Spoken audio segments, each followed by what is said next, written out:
Bonsoir Jacques Attali. Bonsoir. Merci d'être avec nous. Vous êtes économiste, écrivain. Vous avez présidé la Commission pour la libération de la croissance française. Vous avez remis un rapport important au président le 15 octobre dernier. Vous présidez par ailleurs Planète Finance.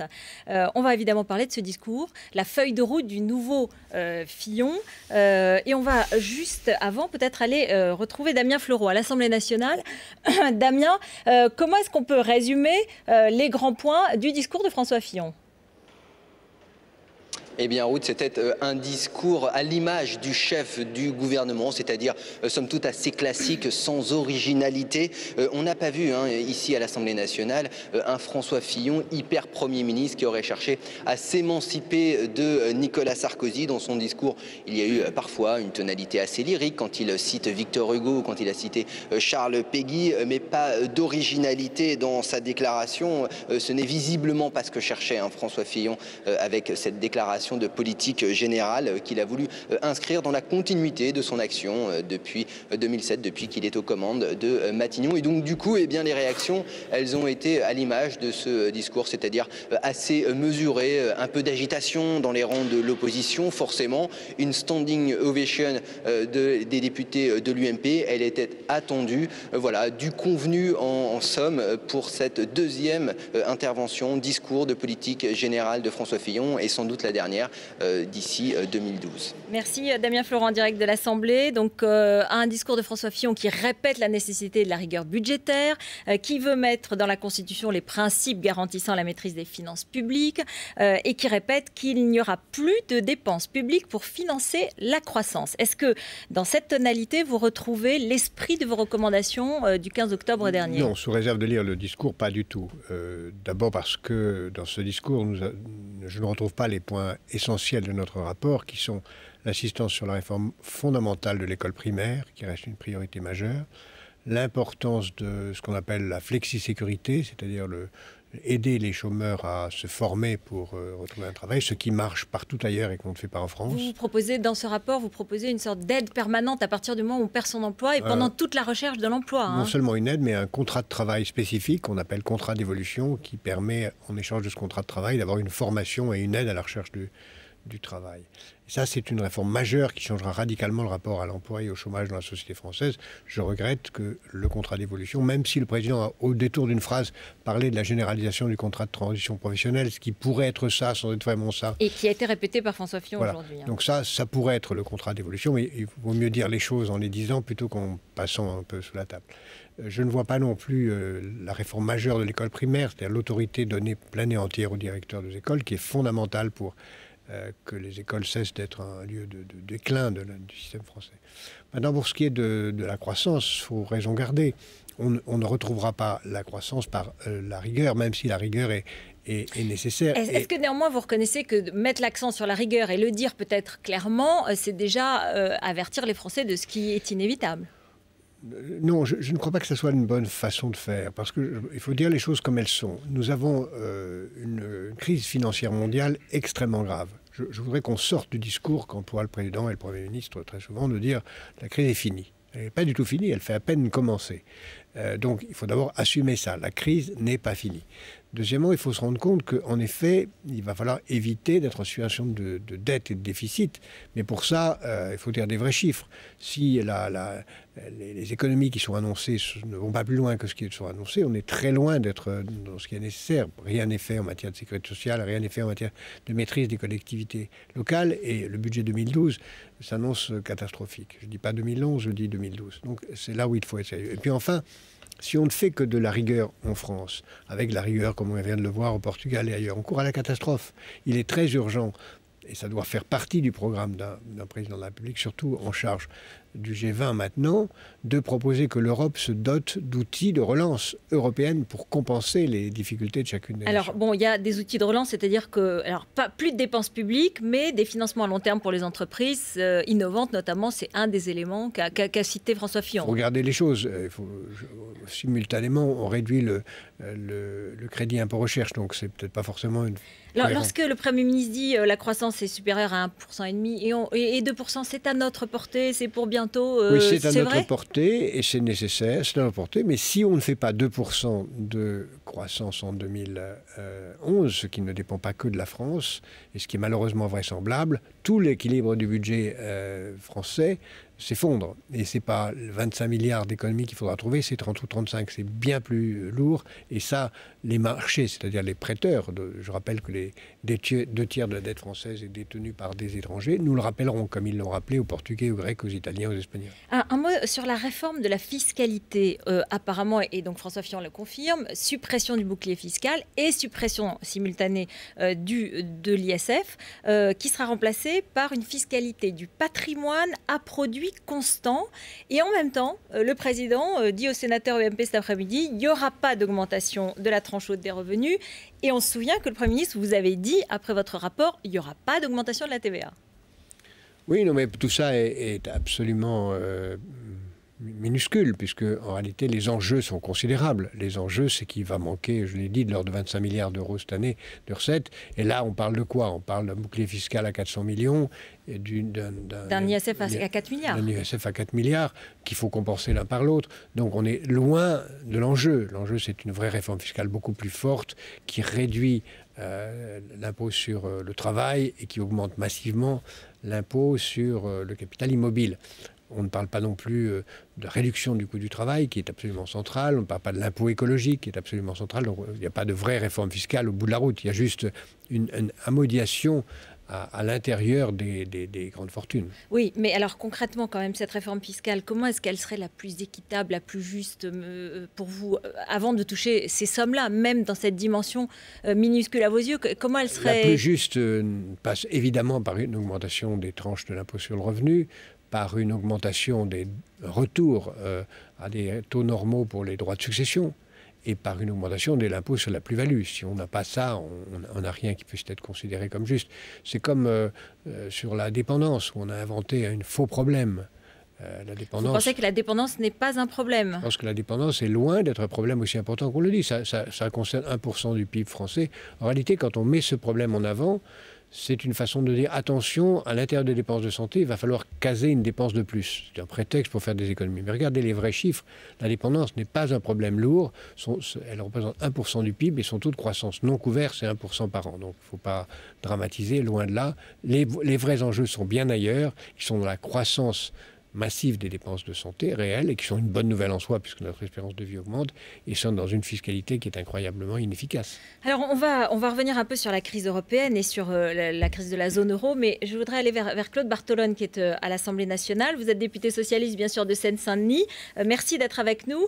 Vous l'avez dit tout à l'heure, on vous a entendu, vous avez trouvé que c'était pas un bon fillon, un bon cru, que vous l'avez trouvé plat et pas très intéressant, mais bon, c'est peut-être pas très surprenant de la part d'un socialiste. Mais sur le fond, j'ai envie de dire, face à la crise, face à la situation de la France, à l'absence de croissance, qu'est-ce que propose le Parti socialiste ? Bien, vous avez vu que nous sommes maintenant rentrés dans une période de propositions régulières depuis des mois.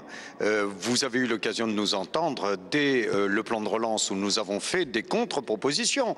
Nous avons eu l'occasion au moment du grand mouvement social de donner notre plan en ce qui concerne une autre réforme des retraites. Et dans quelques jours, nous aurons le Rassemblement des socialistes pour parler d'égalité réelle et pour essayer de remettre la machine France en marche.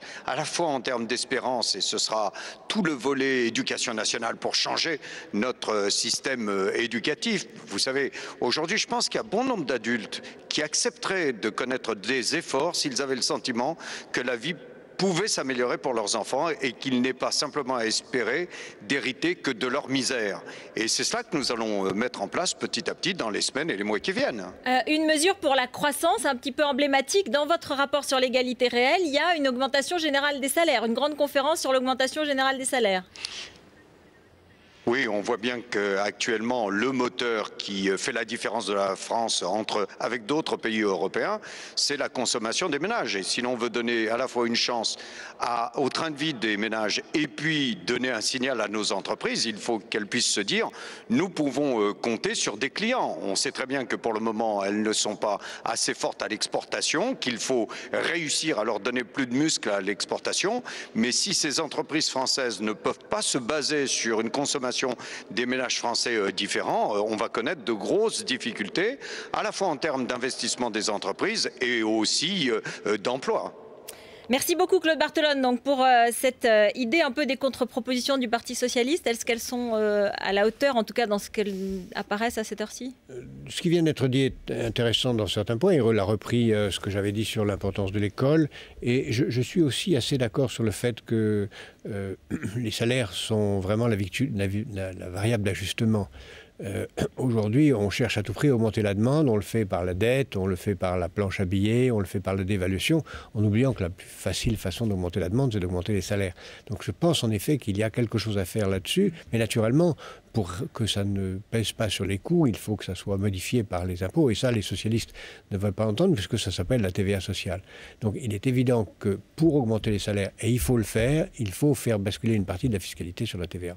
Alors on revient sur cette crise de la zone euro puisque l'Irlande est donc touchée et aujourd'hui c'est un plan de 85 milliards d'euros qui va lui être accordé. Et dans le même temps, par exemple, l'Irlande ne renonce pas à son impôt sur les sociétés qui est beaucoup plus bas que la plupart des pays européens. Juste d'abord cela, ça vous paraît acceptable? Moi je trouve ça tout à fait scandaleux parce que ce qui est en train de se mettre en place, c'est un mécanisme où encore une fois on aide les banques avec l'argent public. Il y a 2 tiers d'aide au budget, à l'État, et 1 tiers aux banques. Oui, mais en réalité, l'argent qui va à l'État sert à compenser des facilités qui avaient été données antérieurement au système bancaire. Et les banques irlandaises ne vont pas mieux pour autant. Donc on est dans un système où, comme toujours, on n'a pas réglé le problème des banques et on a demandé aux États de le faire en les poussant à s'endetter. Donc ce n'est absolument pas une solution. On va le voir prochainement avec d'autres pays qui vont se trouver en difficulté et avec une croissance très forte, puisque quand une banque a des difficultés, c'est parce que elle est mal gérée, mais quand un État emprunte, il emprunte à qui? Aux banques. Et les banques sont en difficulté quand l'État à qui il a emprunté ne peut pas rembourser. Donc aujourd'hui, la difficulté des pays européens réagit sur des pays qui sont soi-disant sains, l'Allemagne par exemple, dont le système bancaire est catastrophique.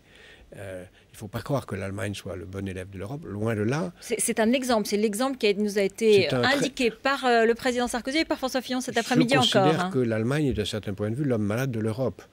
Sa démographie est catastrophique et son système bancaire, on va le voir malheureusement prochainement, son système bancaire est extrêmement gangréné par l'évolution actuelle. On ne le voit pas trop parce que ce sont des banques régionales qui sont en partie possédées par les Länder et donc ça c'est un peu masqué, mais on va voir un jour que le système bancaire allemand va très très mal. Donc en réalité, il est évident qu'il n'y a pas d'autre solution que la mise en place d'un budget fédéral européen capable de mettre en commun toutes ces difficultés et les gérer à une autre échelle. Donc une unification économique de l'Europe, alors qu'à l'inverse, on sent qu'il y a des solutions, en tout cas proposées par un certain nombre de leaders politiques ou autres, et qui prônent plutôt, qui voient déjà une explosion de la zone euro à court terme et qui prône peut-être même la sortie de l'euro pour pouvoir dévaluer tranquillement sa monnaie et relancer comme ça ses exportations. Oui, enfin, il faut être ignare pour dire ça, parce que l'euro a été construit d'une telle façon qu'il est impossible d'en sortir, sauf dans un chaos absolument total. Ça arrivera peut-être, les monnaies disparaissent,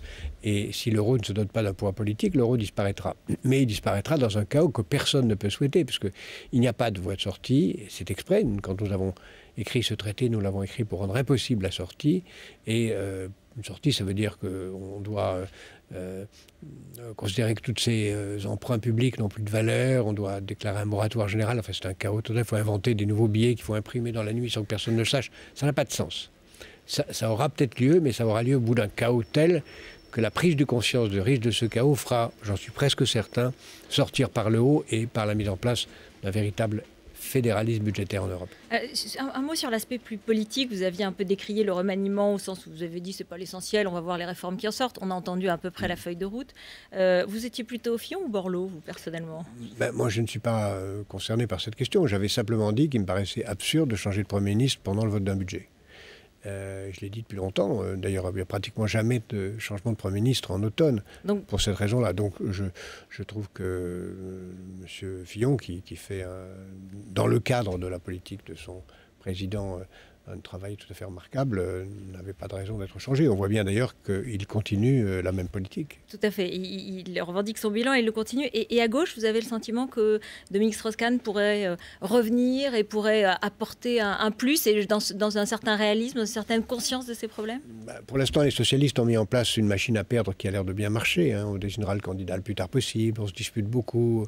On a des Verts qui vont faire tout pour que la gauche ne gagne pas, de façon à être le parti d'opposition après, un peu comme les communistes avec François Mitterrand. Donc tout est prêt pour que la gauche gâche cette formidable chance qui est devant elle, parce que normalement elle devrait gagner. Vous pensez qu'il faudrait par exemple accélérer la décision sur le candidat? Il faudrait qu'on sache dès maintenant qui est candidat, et surtout qu'on ait des candidats qui aient vraiment démontré qu'ils ont envie d'être président, parce que les Français n'élisent jamais quelqu'un qui n'a pas vraiment envie d'être président. Donc c'est pas le cas ni pour Martine Aubry ni pour Dominique Strauss-Kahn, si j'entends bien. En tout cas, il leur faudrait le démontrer. Si on ne démontre pas qu'on aime la France et qu'on aime le job qu'on va demander, on ne vous le donne pas. Et donc aujourd'hui, apparemment, c'est pas encore le cas. Non, à l'heure où nous parlons, il n'y a qu'un seul homme qui donne vraiment le sentiment d'aimer son job. Et Nicolas Sarkozy, là, il donne l'impression d'avoir envie. C'est certainement celui qui a le plus envie du job. Je ne dis pas que celui qui a le plus envie du job finit par l'avoir, mais en général, c'est comme ça que ça se passe.